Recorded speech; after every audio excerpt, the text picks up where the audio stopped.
ईदगाह। लेखक मुंशी प्रेमचंद। रमजान के पूरे 30 रोजों के बाद आज ईद आई है। कितना मनोहर, कितना सुहावना प्रभात है। वृक्षों पर कुछ अजीब हरियाली है, खेतों में कुछ अजीब रौनक है, आसमान पर कुछ अजीब लालिमा है। आज का सूर्य देखो, कितना प्यारा, कितना शीतल है, मानो संसार को ईद की बधाई दे रहा है। गांव में कितनी हलचल है, ईदगाह जाने की तैयारियां हो रही हैं। किसी के कुर्ते में बटन नहीं है, पड़ोस के घर सुई धागा लेने दौड़ा जा रहा है। किसी के जूते कड़े हो गए हैं, उनमें तेल डालने के लिए तेली के घर भागा जाता है। जल्दी जल्दी बैलों को साना पानी दे दें, ईदगाह से लौटते लौटते दोपहर हो जाएगी। 3 कोस का पैदल रास्ता, फिर सैकड़ों आदमियों से मिलना भेंटना, दोपहर के पहले लौटना असंभव है। लड़के सबसे ज्यादा प्रसन्न हैं। किसी ने 1 रोजा रखा है, वह भी दोपहर तक, किसी ने वह भी नहीं। लेकिन ईदगाह जाने की खुशी उनकी हिस्से की चीज है। रोजे बड़े बूढ़े के लिए होंगे, इनके लिए तो ईद है। रोज ईद का नाम रखते थे, आज वह आ गई। अब जल्दी पड़ी है कि लोग ईदगाह क्यों नहीं चलते। इन्हें गृहस्थी की चिंताओं से क्या प्रयोजन। सेवैयों के लिए दूध और शक्कर घर में है या नहीं, इनकी बला से ये तो सेवैयां खाएंगे। वह क्या जाने कि अब्बा जान क्यों बदहवास चौधरी कायम अली के घर दौड़े जा रहे हैं। उन्हें क्या खबर कि चौधरी आज आंखें बदल ले तो यह सारी ईद मुहर्रम हो जाए। उनकी अपनी जेबों में तो कुबेर का धन भरा हुआ है, बार बार जेब से अपना खजाना निकाल कर गिनते हैं और खुश होकर फिर रख लेते हैं। महमूद गिनता है, 1 2 10 12, उसके पास 12 पैसे है। मोहसिन के पास 1 2 3 8 9 15 पैसे हैं। इन्हीं अनगिनती पैसों के अनगिनती चीजें लाएंगे, खिलौना, मिठाइयां, बीगुल, गेंद और न जाने क्या क्या। और सबसे ज्यादा प्रसन्न है हामिद। वह 4-5 साल का गरीब सूरत दुबला पतला लड़का, जिसका बाप गत वर्ष हैजे की भेंट हो गया और माँ न जाने क्यों पीली होती होती एक दिन मर गई। किसी को पता न चला क्या बीमारी है, कहती भी तो कौन सुनने वाला था। दिल पर जो कुछ बीतती थी वह दिल में ही सहती थी, और जब सहा न गया तो संसार से विदा हो गई। अब हामिद अपनी बूढ़ी दादी अमीना की गोद में सोता है और उतना ही प्रसन्न है। उसके अब्बा जान और रुपये कमाने गए हैं, बहुत सी थैलियां लेकर आएंगे। अम्मी जान अल्लाह मियाँ के घर उसके लिए बड़ी अच्छी चीजें लाने गई हैं, इसलिए हामिद प्रसन्न है। आशा तो बड़ी चीज है, और फिर बच्चों की आशा, उनकी कल्पना तो राय का पर्वत बना लेती है। हामिद के पाँव में जूते नहीं हैं, सिर पर एक पुरानी धुरानी टोपी है जिसका गोट काला पड़ गया है, फिर भी वह प्रसन्न है। जब उसके अब्बा जान थैलियां और अम्मी जान नियामतें लेकर आएंगी तो वह दिल के अरमान निकाल लेगा। तब देखेगा महमूद, मोहसिन, नूरे और सम्मी कहाँ से उतने पैसे निकालेंगे। अभागिन अमीना अपनी कोठरी में बैठी रो रही है। आज ईद का दिन और उसके घर में दाना नहीं। आज आबिद होता तो क्या इसी तरह ईद आती और चली जाती। इस अंधकार और निराशा में वह डूबी जा रही थी। किसने बुलाया था इस निगोड़ी ईद को। इस घर में उसका काम नहीं है, लेकिन हामिद, उसे किसी के मरने जीने से क्या मतलब। उसके अंदर प्रकाश है, बाहर आशा। विपत्ति अपना सारा दल बल लेकर आए, हामिद की आनंद भरी चितवन उसका विध्वंस कर देगी। हामिद भीतर जाकर दादी से कहता है, तुम डरना नहीं अम्मा, मैं सबसे पहले आऊंगा, बिल्कुल न डरना। अमीना का दिल कचोट रहा था। गांव के बच्चे अपने अपने बाप के साथ जा रहे हैं। हामिद का बाप अमीना के सिवा और कौन है? उसे कैसे अकेले मेले में जाने दे? उस भीड़ भाड़ में बच्चा कहीं खो जाए तो क्या है? नहीं, अमीना उसे यूं न जाने देगी। नन्ही सी जान, 3 कोस चलेगा कैसे? पैर में छाले पड़ जाएंगे, जूते भी तो नहीं हैं। वह थोड़ी थोड़ी दूर पर उसे गोद ले लेगी, लेकिन यहाँ सेवैयां कौन पकाएगा? पैसे होते तो लौटते लौटते सब सामग्री जमा करके चटपट बना लेते। यहाँ तो घंटों चीजें जमा करते करते लगेंगे। मांगे ही का तो भरोसा ठहरा। उस दिन फहीमन के कपड़े सिए थे, 8 आने पैसे मिले थे। उस अठन्नी को ईमान की तरह बचाती चली आती थी इसी ईद के लिए, लेकिन कल ग्वालन सिर पर सवार हो गई तो क्या करती? हामिद के लिए कुछ नहीं है तो 2 पैसे का दूध तो चाहिए ही। अब तो कुल 2 आने पैसे बच रहे हैं। 3 पैसे हामिद की जेब में, 5 अमीना के बटवे में। यही तो बिसात है और ईद का त्योहार। अल्लाह ही बेड़ा पार लगावे। धोबन और नाइन और मेहतरानी और चूड़ी हारिन सभी तो आएंगी।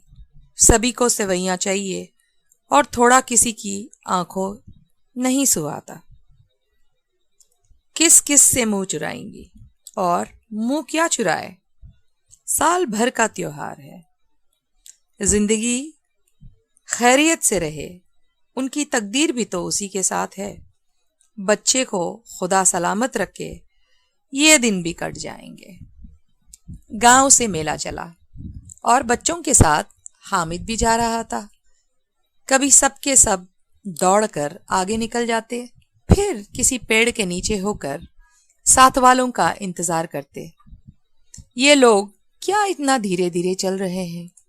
हामिद के पैरों में तो जैसे पर लग गए हैं। वह कभी थक सकता है? शहर का दामन आ गया। सड़क के दोनों ओर अमीरों के बगीचे हैं। पक्की 4 दीवारी बनी हुई है। पेड़ों में आम और लीचियां लगी हुई है। कभी कभी कोई लड़का कंकड़ी उठाकर आम पर निशाना लगाता है। माली अंदर से गाली देता हुआ निकलता है। लड़के वहां से 1 फरलांग पर है, खूब हंस रहे हैं। माली को कैसे उल्लू बनाया है। बड़ी बड़ी इमारतें आने लगी। यह अदालत है या कॉलेज है या क्लब घर है? इतने बड़े कॉलेज में कितने लड़के पढ़ते होंगे? सब लड़के नहीं है जी, बड़े बड़े आदमी हैं। सच, उनकी बड़ी बड़ी मूछें हैं। इतने बड़े हो गए, अभी तक पढ़ाने जाते हैं। न जाने कब तक पढ़ेंगे और क्या करेंगे इतना पढ़कर। हामिद के मदरसे में 2-3 बड़े बड़े लड़के हैं, बिल्कुल 3 कौड़ी के। रोज मार खाते हैं, काम से ही जी चुराने वाले। इस जगह भी उसी तरह के लोग होंगे और क्या। क्लब घर में जादू होता है, सुना है। यहाँ मुर्दों की खोपड़ियां दौड़ती है और बड़े बड़े तमाशे होते हैं, पर किसी को अंदर नहीं जाने देते। और यहाँ शाम को साहब लोग खेलते हैं, बड़े बड़े आदमी खेलते हैं। मूंछों दाढ़ी वाले और मेमे खेलती है। सच, हमारी अम्मा को वह दे दो, क्या नाम है, बैट, तो उसे पकड़ ही न सके, घुमाते ही लुढ़क न जाए। महमूद ने कहा, हमारी अम्मी जान का तो हाथ कांपने लगे, अल्लाह कसम। मोहसिन बोला, अम्मी मनो आटा पीस डालती है, जरा सा बैट पकड़ लेंगी तो हाथ कांपने लगे। सैकड़ों घड़े पानी रोज निकालती हैं, 5 घड़े तो मेरी भैंस पी जाती है। किसी मेम को 1 घड़ा पानी भरना पड़े तो आंखें तले अंधेरा आ जाए। महमूद, लेकिन दौड़ती तो नहीं, उछल कूद तो नहीं करती। मोहसिन, हाँ, उछल कूद नहीं सकती, लेकिन उस दिन मेरी गाय खुल गई थी और चौधरी के खेत में जा पड़ी थी, तो अम्मा इतना तेज दौड़ी कि मैं उन्हें न पा सका। सच। आगे चले। हलवाइयों की दुकानें शुरू हो गई। आज खूब सजी हुई थी। इतनी मिठाइयाँ कौन खाता है? देखो ना, एक एक दुकान पर मनो होंगी।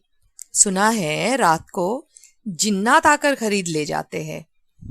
अब्बा कहते थे कि आधी रात को एक आदमी हर दुकान पर आता है और जितना माल बचा होता है वह तुलवा लेता है और सचमुच के रुपए देता है। बिल्कुल ऐसे ही रुपए। हामिद को यकीन न आया। ऐसे रुपये जिन्नात को कहां से मिल जाएंगे? मोहसिन ने कहा, जिन्नात को रुपयों की क्या कमी, जिस खजाने में चाहे चले जाएं। लोहे के दरवाजे तक उन्हें नहीं रोक सकते जनाब। आप है किस फेर में? हीरे जवाहरात तक उनके पास रहते हैं। जिससे खुश हो गए उसे टोकरों जवाहरात दे दिए। अभी यहीं बैठे हुए हैं, 5 मिनट में कहो कलकत्ता पहुंच जाए। हामिद ने फिर पूछा, जिन्नात बहुत बड़े बड़े होते होंगे? मोहसिन, एक एक आसमान के बराबर होता है जी। जमीन पर खड़ा हो जाए तो उसका सिर आसमान से जा लगे, मगर चाहे तो एक लोटे में घुस जाए। हामिद, लोग उन्हें कैसे खुश करते होंगे? कोई मुझे वो मंत्र बता दे तो एक जिन को खुश कर लूं। मोहसिन, अब यह तो मैं नहीं जानता, लेकिन चौधरी साहब के काबू में बहुत से जिन्नात है। कोई चीज चोरी हो जाए, चौधरी साहब उसका पता लगा देंगे और चोर का नाम भी बता देंगे। जुमराती का बछवा उस दिन खो गया था। 30 दिन हैरान हुए, कहीं न मिला। तब झक मारकर चौधरी के पास गए। चौधरी ने तुरंत बता दिया कि मवेश खाने में है और वहीं मिला। जिन्नात आकर उन्हें सारे जहां की खबरें दे जाते हैं। अब उसकी समझ में आ गया कि चौधरी के पास क्यों इतना धन है और क्यों उनका इतना सम्मान है। आगे चले। यह पुलिस लाइन है। यहीं सब कांस्टेबल कवायद करते हैं। Right turn 5-4। रात को बेचारे घूम घूम कर पहरा देते हैं, नहीं चोरियां हो जाए।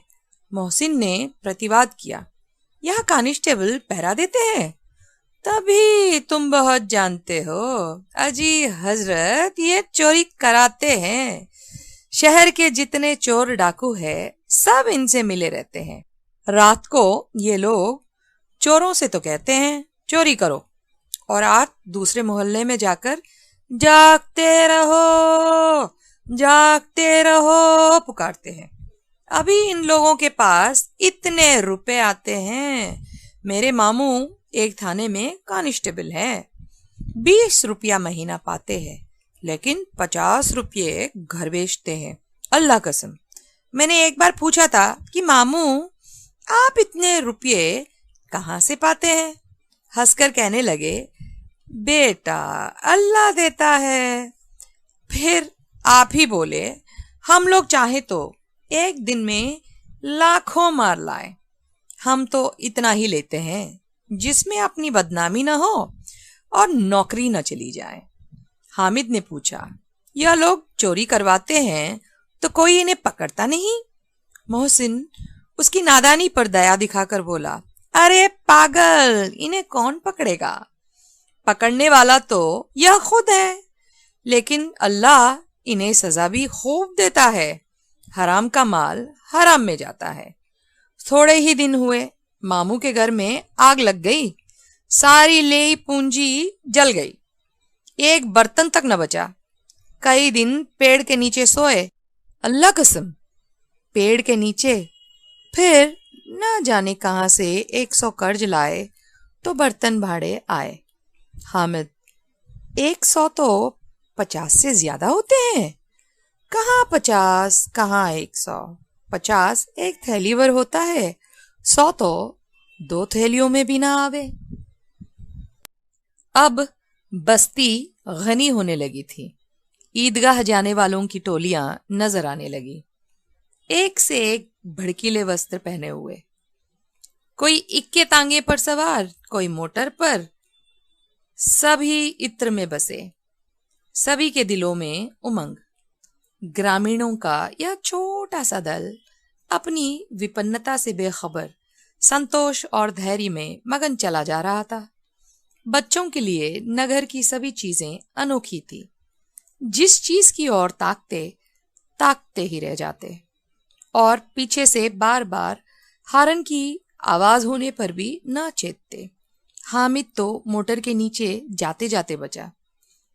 सहसा ईदगाह नजर आया।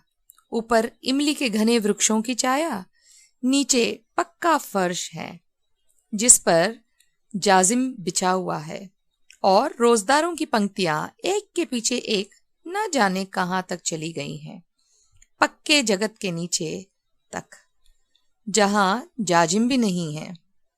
नए आने वाले आकर पीछे की कतार में खड़े हो जाते हैं। आगे जगह ही नहीं है। यहां कोई धन और पद नहीं देखता। इस्लाम की निगाह में सब बराबर है। इन ग्रामीणों ने भी वजू किया और पिछली पंक्ति में खड़े हो गए। कितना सुंदर संचालन है, कितनी सुंदर व्यवस्था। लाखों सिर एक साथ सिजदे में झुक जाते हैं, फिर सबके सब एक साथ खड़े हो जाते हैं, एक साथ झुकते हैं और एक साथ घुटनों के बल बैठ जाते हैं। कई बार वही क्रिया होती है जैसे बिजली की लाखों बत्तियां एक साथ प्रदीपित हो और एक साथ बुझ जाएं, और यही क्रम चलता रहे। कितना अपूर्व दृश्य था, जिसकी सामूहिक क्रियाएं, विस्तार और अनंतता हृदय को श्रद्धा, गर्व और आत्मानंद से भर देती थी। मानो भ्रातृत्व का एक सूत्र इन समस्त आत्माओं को एक लड़ी में पिरोए हुए हैं। नमाज खत्म हो गई है, लोग आपस में गले मिल रहे हैं। तब मिठाई और खिलौनों की दुकानों पर धावा होता है। ग्रामीणों का यह दल इस विषय में बालकों से कम उत्साह नहीं है। यह देखो, हिंडोला है, एक पैसा देकर चढ़ जाओ। कभी आसमान पर जाते हुए मालूम होंगे, कभी जमीन पर गिरते हुए। यह चरखा है, लकड़ी के हाथी, घोड़े, ऊंट छड़ों से लटके हुए हैं। एक पैसा देकर बैठ जाओ और 25 चक्करों का मजा लो। महमूद और मोहसिन और नूरे और सम्मी इन घोड़ों और ऊंटों पर बैठते हैं। हामिद दूर खड़ा है। 3 ही पैसे तो है उसके पास। अपने कोष का तिहाई जरा सा चक्कर खाने के लिए नहीं दे सकता। सब चरखियां से उतरते हैं। अब खिलौने लेंगे। इधर दुकानों की कतार लगी हुई है। तरह तरह के खिलौने हैं। सिपाही और गुजरिया, राजा और वकील, बिश्ती और धोबिन और साधु। वाह, कितने सुंदर खिलौने हैं। अब बोला ही चाहते हैं। महमूद सिपाही लेता है, खाकी वर्दी और लाल पगड़ी वाला, कंधे पर बंदूक रखे हुए। मालूम होता है अभी कवायद किए चला आ रहा है। मोहसिन को बिश्ती पसंद आया। कमर झुकी है, ऊपर मशक रखे हुए हैं। मशक का मुंह एक हाथ से पकड़े हुए हैं। कितना प्रसन्न है, शायद कोई गीत गा रहा है। बस मशक से पानी उंडेला ही चाहता है। नूरे को वकील से प्रेम है। कैसी विद्वता है उसके मुख पर। काला चोगा, नीचे सफेद अचकन, अचकन के सामने की जेब में घड़ी, सुनहरी जंजीर, एक हाथ में कानून का पोथा लिए हुए। मालूम होता है अब किसी अदालत से जिरह या बहस किए चला आ रहे हैं। यह सब 2-2 पैसे के खिलौने हैं। हामिद के पास कुल 3 पैसे है। इतने महंगे खिलौने वह कैसे ले? खिलौना कहीं हाथ से छूट पड़े तो चूर चूर हो जाए, जरा पानी पड़े तो सारा रंग धुल जाए। ऐसे खिलौने लेकर वह क्या करेगा? किस काम के? मोहसिन मेरा बिश्ती रोज पानी दे जाएगा, सांझ सवेरे। महमूद, और मेरा सिपाही घर का पहरा देगा। कोई चोर आवेगा तो फौरन बंदूक से फायर कर देगा। नूरे, और मेरा वकील खूब मुकदमा लड़ेगा। सम्मी, और मेरी दो बहन रोज कपड़े धोएगी। हामिद खिलौनों की निंदा करता है। मिट्टी ही के तो हैं, गिरे तो चकनाचूर हो जाए। लेकिन ललचाई हुई आंखों से खिलौनों को देख रहा है और चाहता है जरा देर के लिए उन्हें हाथ में ले सकता। उसके हाथ अनायास ही लपकते हैं, लेकिन लड़के इतने त्यागी नहीं होते, विशेषकर जब अभी नया शौक है। हामिद ललचाता रह जाता है।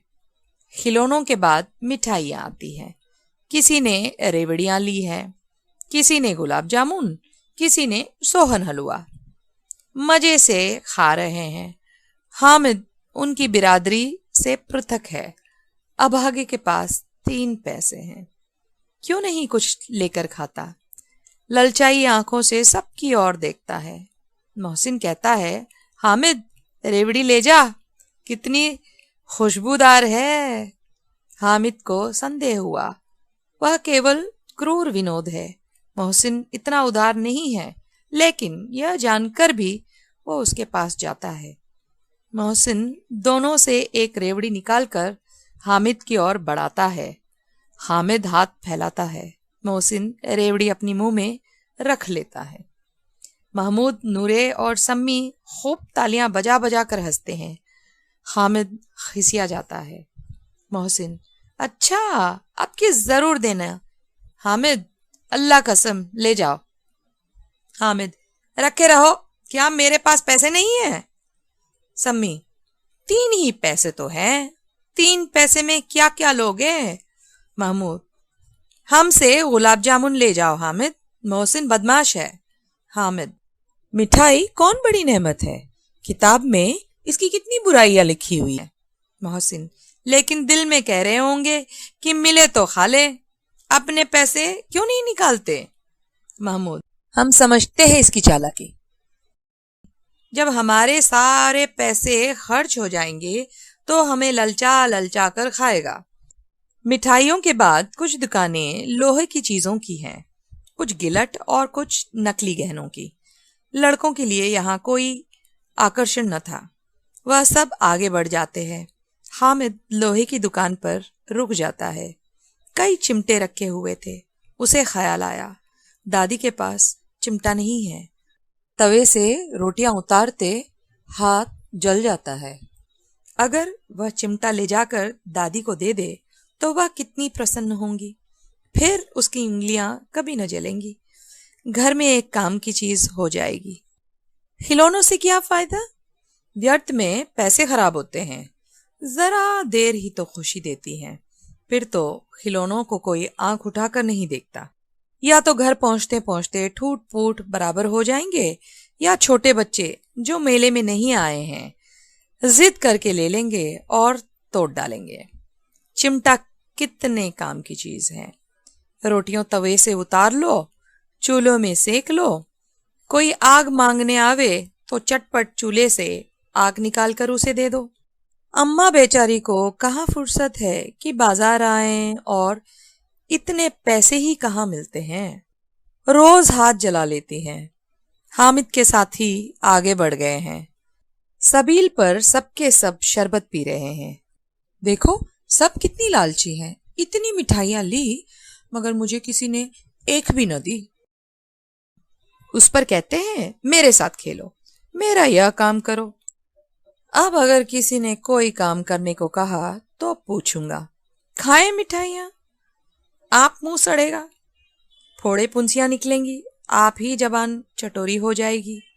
तब घर के पैसे चुराएंगे और मार खाएंगे।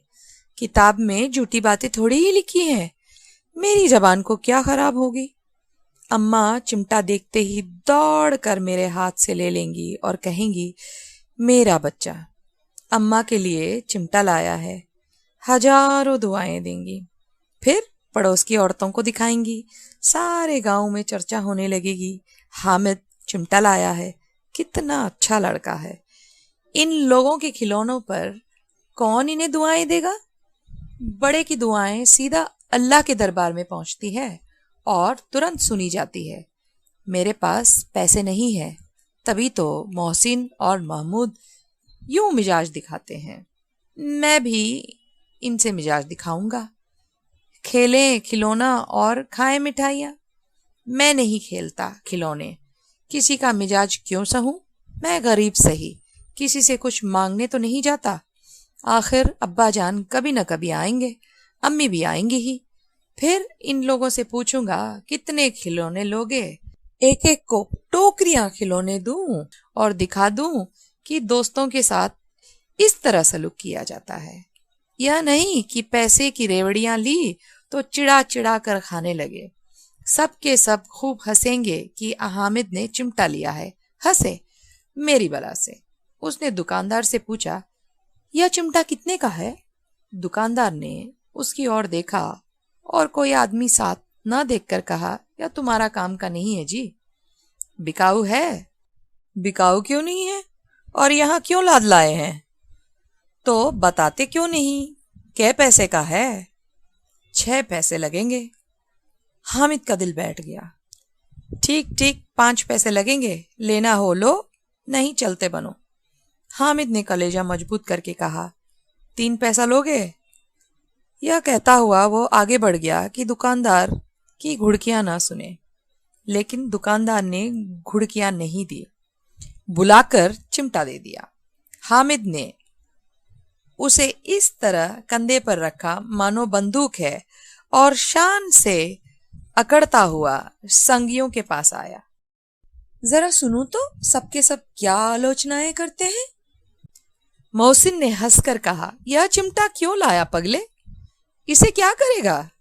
हामिद ने चिमटे को जमीन पर पटक कर कहा, जरा अपना बिश्ती जमीन पर गिरा दो, सारी पसलियां चूर चूर हो जाएं बच्चा की। महमूद बोला, तो यह चिमटा कोई खिलौना है?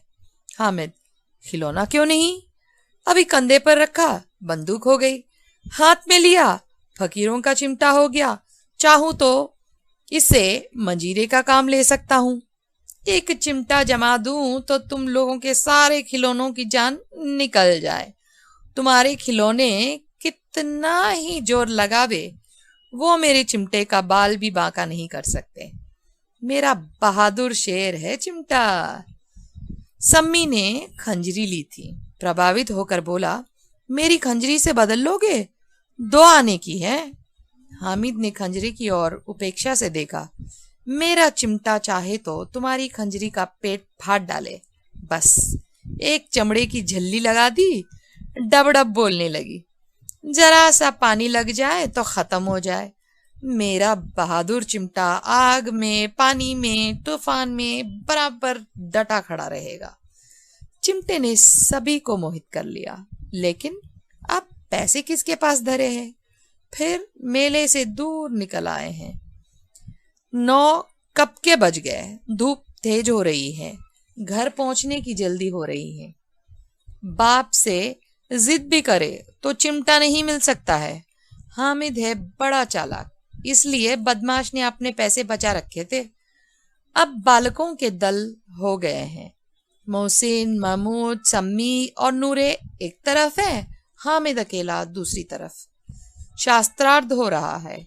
सम्मी तो विधर्मी हो गया, दूसरे पक्ष से जा मिला। लेकिन मोहसिन, महमूद और नूरे भी हामिद से 1-1, 2-2 साल बड़े होने पर भी हामिद के आघातों से आतंकित हो उठे हैं। उसके पास न्याय का बल है और नीति की शक्ति। एक और मिट्टी है, दूसरी ओर लोहा, जो इस वक्त अपने को फौलाद कह रहा है। वह अजेय है, घातक है। अगर कोई शेर आ जाए तो मियाँ भिश्ती के चक्के छूट जाएं, मियाँ सिपाही मिट्टी की बंदूक छोड़कर भागें, वकील साहब की नानी मर जाए, चुगे में मुंह छिपाकर जमीन पर लेट जाए, मगर यह चिमटा, यह बहादुर, यह रुस्तमे हिंद लपक कर शेर की गर्दन पर सवार हो जाएगा और उसकी आंखें निकाल लेगा।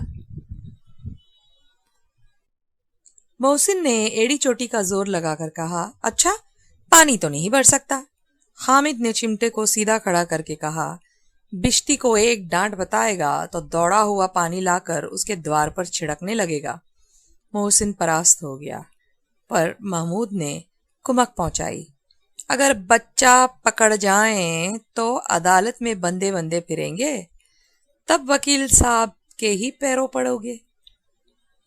हामिद इस प्रबल तर्क का जवाब न दे सका। उसने पूछा, हमें पकड़ने कौन आएगा?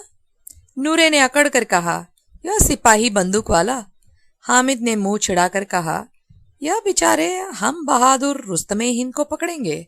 अच्छा लाओ, अभी जरा कुश्ती हो जाए। इसकी सूरत देखकर दूर से भागेंगे, पकड़ेंगे क्या बेचारे।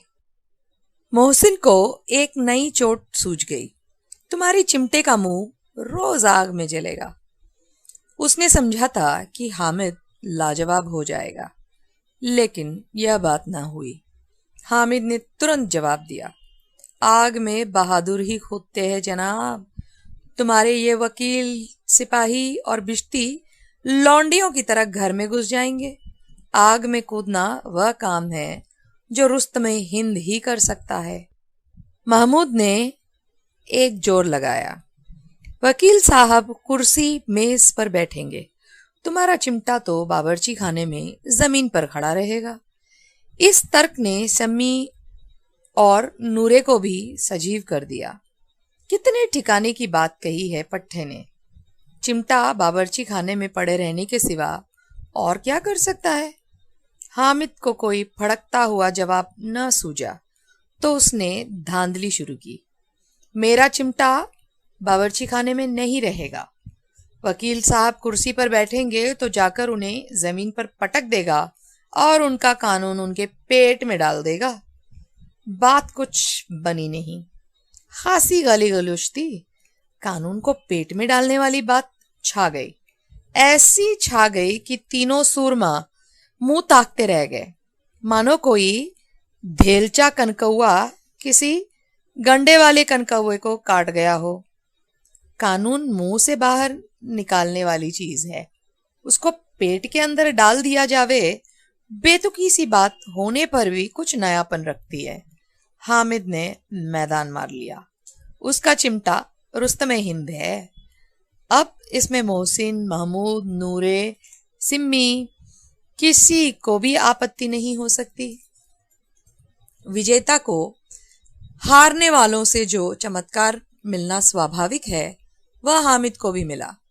औरों ने 3-3, 4-4 आने पैसे खर्च किए, पर कोई काम की चीज न ले सके। हामिद ने 3 पैसे में रंग जमा लिया। सच ही तो है, खिलौनों का क्या भरोसा, टूट फूट जाएंगे। हामिद का चिमटा बना रहेगा बरसों। संधि की शर्त तय होने लगी। मोहसिन ने कहा, जरा अपना चिमटा दो, हम भी देखें, तुम हमारा बिश्ती लेकर देखो। महमूद और नूरे ने भी अपने अपने खिलौने पेश किए। हामिद को इन शर्तों के मानने में कोई आपत्ति न थी। चिमटा बारी बारी से सबके हाथ में गया और उनके खिलौने बारी बारी से हामिद के हाथ में आए। कितने खूबसूरत खिलौने हैं। हामिद ने हारने वाले के आंसू पहुंचे। मैं तुम्हें चिढ़ा रहा था, सच, यह लोहे का चिमटा भला इन खिलौनों की क्या बराबरी करेगा। मालूम होता है अब बोले। लेकिन मोहसिन की पार्टी को इस दिलासे से संतोष नहीं होता। चिमटे का सिक्का खूब बैठ गया। चिपका हुआ टिकट अब पानी से नहीं छूट रहा है। मोहसिन, लेकिन इन खिलौनों के लिए कोई हमें दुआ तो न देगा? महमूद, दुआ के लिए फिरते हो, उल्टे मार न पड़े। अम्मा जरूर कहेंगी कि मेले में मिट्टी के खिलौने तुम्हें मिले। हामिद को स्वीकार करना पड़ा कि खिलौनों को देखकर किसी की माँ इतनी खुश न होंगी जितनी दादी चिमटे को देखकर होंगी। 3 पैसे ही में तो उसे सब कुछ करना था और उन पैसों के इस उपयोग पर पछतावे की बिल्कुल जरूरत न थी। अब तो चिमटा रुस्तमे हिंद है और सभी खिलौनों का बादशाह। रास्ते में महमूद को भूख लगी। उसके बाप ने केले खाने को दिए। महमूद ने केवल हामिद को साझी बनाया। उसके अन्य मित्र मुंह ताकते रह गए। यह उस चिमटे का प्रसाद था। 11 बजे सारे गांव में हलचल मच गई। मेले वाले आ गए। मोहसिन की छोटी बहन ने दौड़कर बिश्ती उसके हाथ से छीन लिया और मारे खुशी के जो उछली तो मियाँ बिश्ती नीचे आ रहे और सुरलोक सिधारे। इस पर भाई बहन में मारपीट हुई। दोनों खूब रोए। उनकी अम्मा यह शोर सुनकर बिगड़ी और दोनों को ऊपर से 2-2 चांटे और लगाए। मियाँ नूरे के वकील का अंत उसके प्रतिष्ठानुकूल इससे ज्यादा गौरवमय हुआ। वकील जमीन पर या ताक पर तो नहीं बैठ सकता। उसकी मर्यादा का विचार तो करना ही होगा। दीवार में 2 खूंटियां गाड़ी गई। उन पर लकड़ी का एक पटरा रखा गया। पटरे पर कागज का कालीन बिछाया गया। वकील साहब राजा भोज की भांति सिंहासन पर विराजे। नूरे ने उन्हें पंखा झलना शुरू किया। अदालतों में खस की टट्टियां और बिजली के पंखे रहते हैं, क्या यहाँ मामूली पंखा भी ना हो? कानून की गर्मी दिमाग पर चढ़ जाएगी कि नहीं? बांस का पंखा आया और नूरे हवा करने लगे। मालूम नहीं पंखे की हवा से या पंखे की चोट से वकील साहब स्वर्गलोक से मृत्युलोक में आ रहे और उनका माटी का चोला माटी में मिल गया। फिर बड़े जोर शोर से मातम हुआ और वकील साहब की अस्थि धूर पर डाल दी गई। अब रहा महमूद का सिपाही। उसे चटपट गांव का पहरे देने का चार्ज मिल गया। लेकिन पुलिस का सिपाही कोई साधारण व्यक्ति तो था नहीं जो अपने पैरों चले। वह पालकी पर चलेगा। एक टोकरी आई, उसमें कुछ लाल रंग के फटे पुराने चितड़े बिछाए गए जिसमें सिपाही साहब आराम से लेटे। नूरे ने यह टोकरी उठाई और अपने द्वार का चक्कर लगाने लगे। उनके दोनों छोटे भाई सिपाही की तरफ से छोने वाले जागते लहो, छोने वाले जागते लहो पुकारते चलते हैं। मगर रात तो अंधेरी ही होनी चाहिए। महमूद को ठोकर लग जाती है। टोकरी उसके हाथ से छूटकर गिर पड़ती है और मियाँ सिपाही अपनी बंदूक लिए जमीन पर आ जाते हैं और उनकी एक टांग में विकार आ जाता है। महमूद को आज ज्ञात हुआ कि वह अच्छा डॉक्टर है। उसको ऐसा मरहम मिल गया है जिससे वह टूटी टांग को आनन फानन जोड़ सकते हैं। केवल गूलर का दूध चाहिए। गूलर का दूध आता है, टांग जोड़ दी जाती है। लेकिन सिपाही को ज्यों ही खड़ा किया जाता है, टांग जवाब दे जाती है। शल्य क्रिया असफल हुई, तब उसकी दूसरी टांग भी तोड़ दी जाती है। अब कम से कम एक जगह आराम से बैठ तो सकता है। एक टांग से तो ना चल सकता था ना बैठ सकता था। अब वह सिपाही सन्यासी हो गया है। अपनी जगह पर बैठा बैठा पहरा देता है। कभी कभी देवता भी बन जाता है। उसके सिर का जालदार साफा खुरच दिया गया है। अब उसका जितना रूपांतर चाहो कर सकते हो। कभी कभी तो उससे बाट का काम भी लिया जाता है। अब मियाँ हामिद का हाल सुनिए। अमीना उसकी आवाज सुनते ही दौड़ी और उसे गोद में उठाकर प्यार करने लगी। सहसा उसके हाथ में चिमटा देखकर वह चौंकी। यह चिमटा कहाँ था? मैंने मोल लिया है। के पैसे में? 3 पैसे दिए। अमीना ने छाती पीट ली। यह कैसा बेसमझ लड़का है कि दोपहर हुआ कुछ खाया न पिया। लाया क्या यह चिमटा? सारे मेले में तुझे और कोई चीज न मिली जो यह लोहे का चिमटा उठा लाया? हामिद ने अपराधी भाव से कहा, तुम्हारी उंगलियां तवे से जल जाती थी, इसीलिए मैंने इसे ले लिया। बुढ़िया का क्रोध तुरंत स्नेह में बदल गया, और स्नेह भी वह नहीं जो प्रगल्भ होता है और अपनी सारी कसक शब्दों में बिखेर देता है। यह मूक स्नेह था, खूब ठोस, रस और स्वाद से भरा हुआ। बच्चे में कितना त्याग, कितना सद्भाव और कितना विवेक है। दूसरों को खिलौने लेते और मिठाई खाते देखकर इसका मन कितना ललचाया होगा। इतना जब्त इसे हुआ कैसे? वहां भी इसे अपनी बुढ़िया दादी की याद बनी रही। अमीना का मन गदगद हो गया। और अब एक बड़ी विचित्र बात हुई, हामिद के इस चिमटे से भी विचित्र। बच्चे हामिद ने बूढ़े हामिद का पार्ट खेला था। बुढ़िया अमीना बालिका अमीना बन गई। वह रोने लगी, दामन फैलाकर हामिद को दुआएं देती जाती थी और आंसू की बड़ी बड़ी बूंद गिरा